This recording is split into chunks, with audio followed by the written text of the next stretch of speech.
One minute টিভির দর্শকবৃন্দ, আপনাদের জন্য আজকে থাকছে সুধীখালী নদীর গতি প্রকৃতি। আপনারা জানেন সুধীখালী নদী পাবনা জেলার একটি কাটা এবং বা খননকৃত নদী।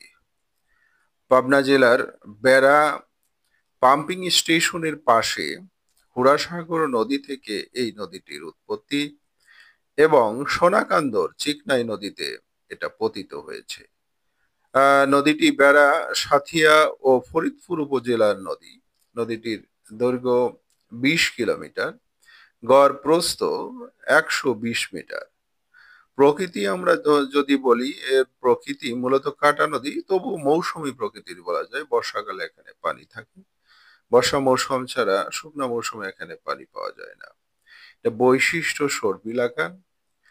ইতিহাস ঐতিহ্য যদি আমরা তুলে ধরি তাহলে দেখা যাবে যে সুতিখালী নদী 1988 সাল থেকে 1990 সাল পর্যন্ত বাংলাদেশ সরকারের পানি উন্নয়ন প্রতিমন্ত্রী হিসেবে মেজর মঞ্জুর কাদের থাকা অবস্থায় এই নদীটি খনন করা হয়।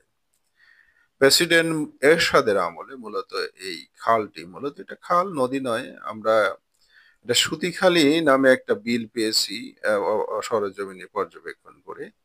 সে বিলটি সম্বন্ধে আপনাদেরকে বলা হবে।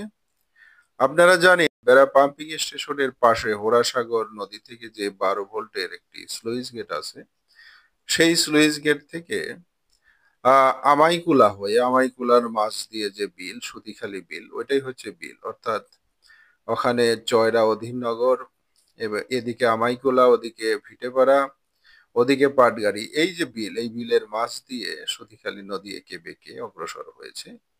অতঃপর ভিটেপাড়া সরিষা যে ব্রিজ আছে, বিশাল ব্রিজ, সেই ব্রিজের নিচ দিয়ে প্রবাহিত হয়ে অতিক্রম করে সোনাতলা বিলের মাঝে, অর্থাৎ সোনাতলা যে খুদে বিল আছে, সেই খুদে বিল হয়ে কাজলা বিল হয়ে অগ্রসর হয়ে চকমধুপুর, খিদির গ্রাম হয়ে কাশিয়াবাড়ির দিকে অগ্রসর হয়েছে।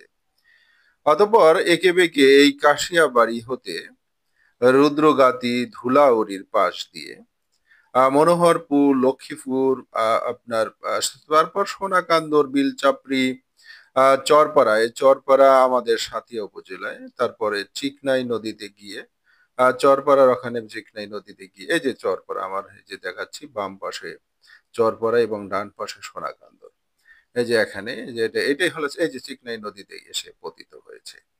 এইখানে চিকনাই নদীতে এসে পতিত হয়েছে। আমরা এই সুতিখালী নদী আপনাদের সামনে তুলে ধরছি এ কারণেই যে আপনারা জানেন যে ইছামতি নদীর জন্য যে 110 কিলোমিটার খনন প্রকল্প গ্রহণ করা হয়েছে, সেই খনন প্রকল্পের মধ্যে 20 কিলোমিটার কিন্তু আপনার এই সুতিখালী চ্যানেলটা রেখে দেওয়া হয়েছে। সুতিখালী চ্যানেলটা হবে, যেহেতু পানি উন্নয়ন বা বোর্ডের আওতায় ইছামতি নদীর 42 কিলোমিটার, অর্থাৎ মাথুর থেকে সাথিয়া হয়ে যে বেড়া পর্যন্ত মূল নদী, সেই নদীটি কিন্তু আপনার পানি উন্নয়ন বোর্ডের সেচ প্রকল্পের প্রধান ক্যানেল হিসেবে ব্যবহৃত হচ্ছে। তো এখন যে ইছামতি নদীকে সারা বছর পানি সরবরাহ নিশ্চিতকল্পে এই রুটটা ব্যবহারের পরিকল্পনা গ্রহণ করা হয়েছে, অর্থাৎ এই সুতিখালী চ্যানেলটা হবে বেড়া পাম্পিং স্টেশনের পাশ থেকে সরিষা, ভিটেপাড়া হয়ে সোনাতলা হয়ে একবারে আপনার এই সোনাকান্দর হয়ে, বন্যাকান্দি হয়ে, বড়বিল হয়ে একবারে জগন্নাথপুর পর্যন্ত এই একটা বাইপাস রুট দিয়ে সব সার্বক্ষণিক পানি প্রবাহ নিশ্চিতের জন্য এই একটা ব্যবস্থা করা হয়েছে। সবাইকে ধন্যবাদ।